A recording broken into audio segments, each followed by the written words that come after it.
2장 말미에서 사도 바울은 유대인인 것과 혹은 할례를 받은 것 자체가 우리에게 구원의 조건이 될 수가 없다는 점을 분명히 밝혔습니다.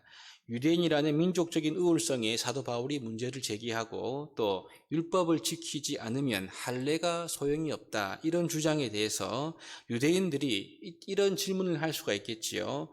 그것이 오늘 본문 1절입니다. 그런즉 유대인의 나음이 무엇이고 할례의 유익이 무엇이냐는 것입니다.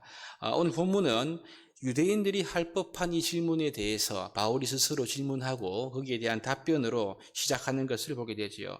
여러분, 그러면서 이런 답변을 통하여 유대인 역시 여전히 죄 아래에 있다, 이러한 주장으로 이어가는 그런 과정 가운데 있습니다. 오늘 우리는 이 본문을 통해서 은혜를 한번 살펴보고자 하는데요.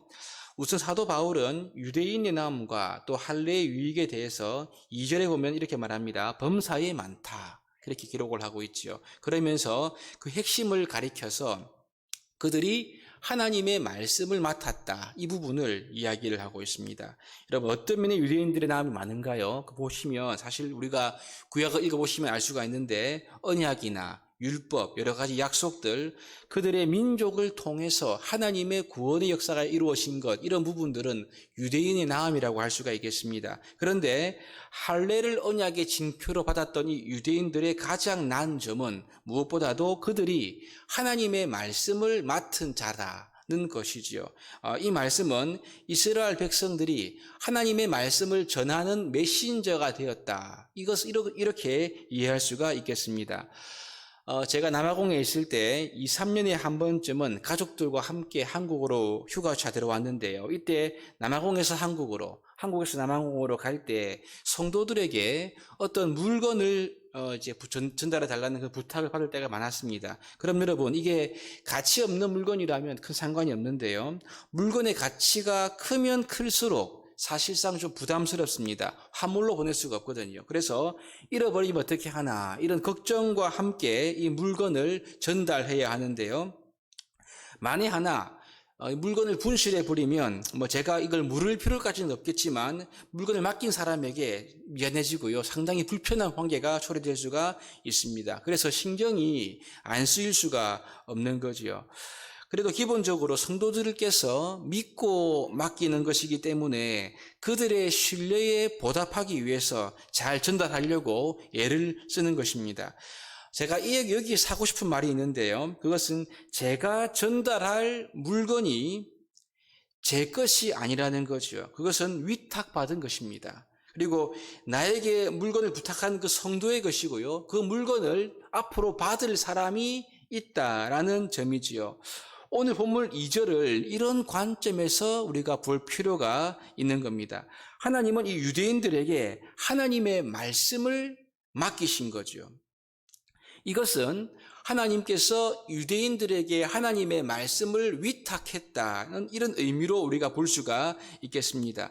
유대인들은 이 하나님의 말씀을 자기들이 가질 것이 아니고요, 열방과 유대인들에게 전달해야 할 사명이 있었던 거지요. 이것이 신해산 언약의 핵심적인 내용이 아닙니까? 너희가 제사장 나라가 될 것이다, 이것이 이런 의미라고 볼 수가 있는 거죠. 그런데 이스라엘 백성들이 어떻게 했죠? 실패합니다. 그들은 그들이 전달해야 할 이 메시지를 단순히 자기 민족만의 특권으로만 여기고 자랑하는 데 그치고 마는 거지요. 이것은 마치 우편 배달부가 이 우편물을 가지고 자랑하면서 배달을 거부하는 것과 비슷하다고 볼 수가 있습니다.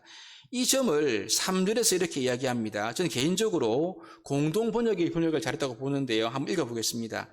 그런데 어떤 유대인들이 신의를 저버렸다고 합시다. 그렇다고 해서 하나님께서도 신의를 저버리시겠습니까? 라고 번역을 했는데요. 다시 말하면 이 유대인의 나음과 할례의 유익은요, 이들이 하나님의 말씀을 맡은 것인데, 즉 하나님의 말씀을 전달할 메신저가 된 것이 아닙니까? 그런데 문제는 이 유대인들이 그 메신저로서의 사명을 다하지 못하고 신의를 저버렸다는 데 있는 것입니다. 이게 3절 말씀의 의미인 거죠. 이스라엘이 하나님의 말씀을 맡은 자들로서 신실하지 못했고, 이제 실패하고 만 것입니다. 그러나 우리 하나님은요, 이스라엘은 신실하지 못했지만 그분은 여전히 신실하신 분이시다. 이것을 4절에서 말하고 있는 것입니다. 4절 보시면 그럴 수 없느니라. 이 말은 하나님은 신의를 저버리는 분이 아니시다 뜻이지요. 사람은 다 거짓되되 오직 하나님은 참되시다 할지어다. 그렇게 사도 바울이 말하고 있습니다. 여러분, 그렇습니다. 유대인들이 하나님 말씀 맡은 것은요, 그들에게 있어가지고는 큰 축복이고 자산이겠지요. 하지만 여러분, 그들이 그들의 사명에 충실하지 못했습니다. 이것이 바로 구약 성경이 일관적으로 증거하고 있는 점이 아닙니까?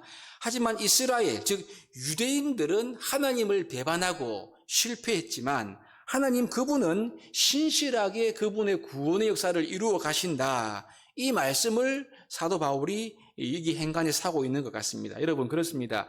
우리 하나님은 신실하신 분이지요. 우리 오늘 말씀을 통해서 기억할 때 우리의 구원이 우리의 행위나 우리의 자격에 달려있다면요, 그것은 굉장히 불안한 것입니다. 하지만 신실하신 하나님께 그분의 일하심에 우리의 구원의 근거가 있다. 지금 바울이 이 이야기를 하고 싶은 거죠.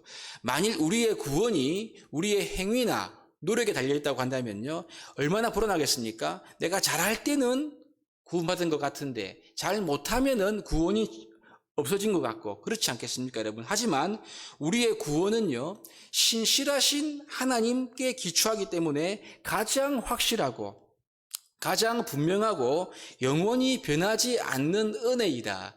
이 부분을 우리가 묵상해 볼 수가 있는 거죠.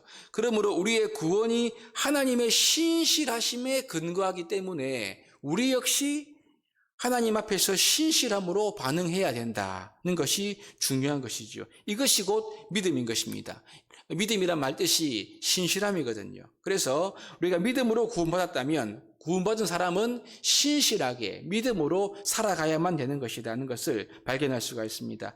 여기에 관해 사도 바울은요, 한 가지 포인트를 더 분명히 밝히는데 여기서 그것이 5절부터 8절까지의 말씀입니다. 사실 이 굉장히 어렵게 기록되어 있는데요, 우리가 쉽게 말한다면 하나님은 신실하신 분이시고 우리도 그 하나님께 신실한 반응, 즉 믿음으로 살아가야 한다면 우리는 결과뿐만 아니라 수단과 과정 역시 의로움으로 무장되어야 한다. 그렇게 이 말씀을 우리가 이해할 수가 있겠습니다. 여러분, 우리의 불의가 하나님의 의로움을 나타낸다면 우리가 선을 이루기 위해서 악을 행하자고 할 수 있는 것이 아닌가? 그런 질문에 대해서 바울이 말하고 있는 것이죠. 결코 그럴 수 없다. 선이라는 결과를 이루기 위해서 악한 방법을 사용할 수가 없다. 이것을 바울이 분명하게 밝히고 있는 것입니다.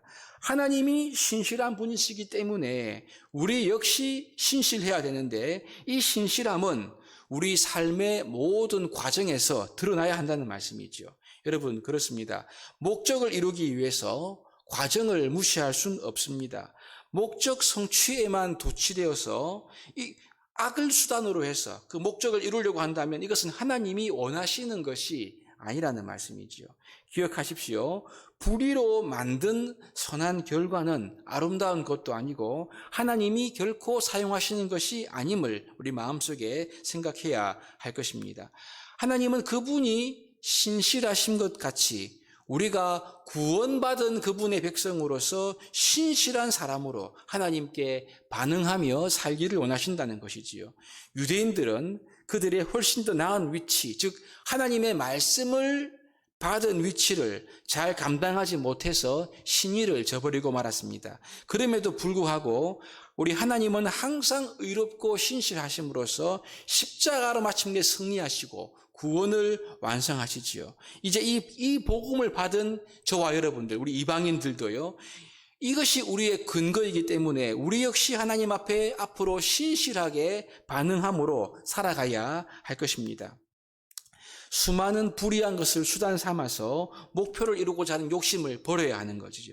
설령 그 목적이 내가 원하는 바대로 되어지지 않는다 하더라도 우리는 오직 한 걸음 한 걸음을 하나님의 구원받은 백성으로서 신실하게 살아가야 한다는 것을 기억해야 하는 거죠. 이것이 하나님께서 우리를 부르신 목적이고 하나님이 기뻐하는 길이라는 것입니다. 그리하여 예수 그리스도로 인하여 이제 복음의 메신저로 부름받은 저와 여러분들, 하나님이 부름 앞에서 매일매일의 삶을 신실하게 감당하는 우리 삶이 될 수 있기를 우리 주님의 이름으로 축복합니다.